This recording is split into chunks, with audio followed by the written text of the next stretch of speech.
Let's do it. All right, so here with Arduino Pro, we have our revitalized water pump demo with our now not cracked cylinders on the top and bottom.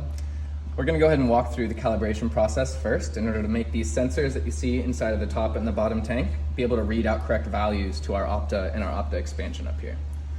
So in order to start calibration, we're gonna drain all the water into the bottom tank with our manual ball valve here. Once that's all on the bottom, we can plug up that ball valve and then go ahead and click calibrate on our HMI.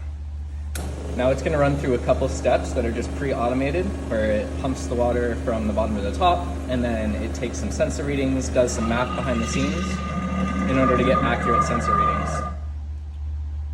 Then we let the water sit for a second as it senses all the water levels. And we wait for this message on the HMI, drain top tank, then click calibrate.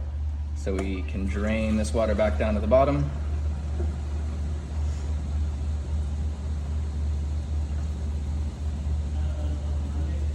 And then we can click calibrate. Now you can see on the HMI, our water levels look more accurate than before. We can prove this and test it by, in smart mode, running our pump.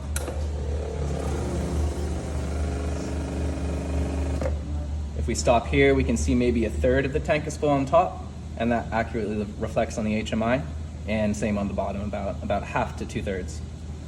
We can keep on going, and of course, it's gonna maintain that accuracy all the way up to the top. There's barely anything in the bottom, and we can see barely anything in the bottom on the HMI. Now in smart mode, when we click pump, it will detect that this bottom tank is empty, and it will cut power to the motor in order to save electronics and save hardware. So it sensed that this bottom tank is empty and cut that power. Now we can always turn off smart mode, since it is a toggle, and now you see our sensors actually aren't reading properly, but as we pump, it'll let us run the pump dry and won't give us any low level alerts. If we turn smart mode back on though, our levels come back and our pump will now no longer run dry.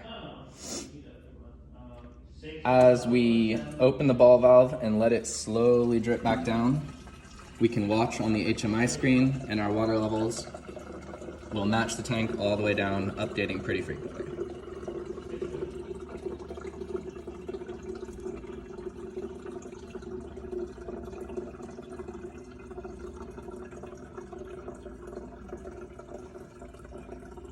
And this whole demo is thanks to the Opta up here and the Opta expansion series that's releasing now.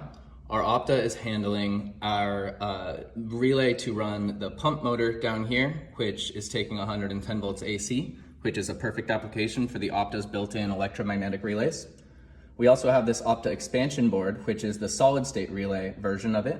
We also have an electromagnetic relay version, and coming soon an analog version that has more low voltage IOs.